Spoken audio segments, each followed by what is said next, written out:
So Leute, in diesem Video wollte ich euch zeigen, wie das Ganze dann mit dem Pacecar-Auto aussieht. Also das Tutorial dazu habe ich schon gemacht.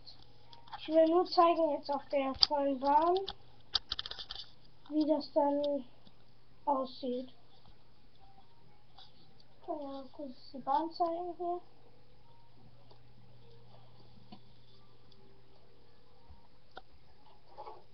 Ja, das ist die Bahn.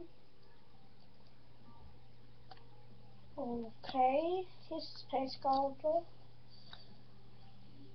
So gesagt, hier das LS. Ihr macht mal eure Blackboard, also eure Control Unit an. So, die Karre ist an. Wie ihr seht, hier oben blinkt's nicht. Ups.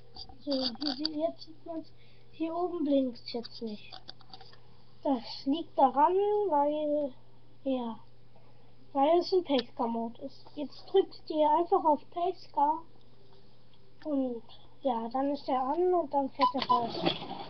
Und so blinkt er dann.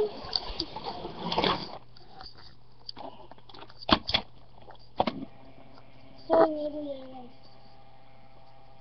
hier blinken. Ich lasse ihn mal hier ankommen.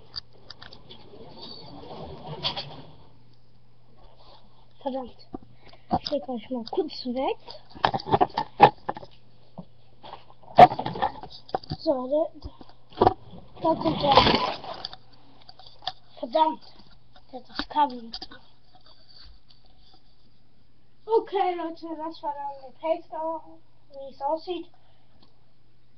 Gebt einen Daumen hoch und dann sage ich von mir Tschüss.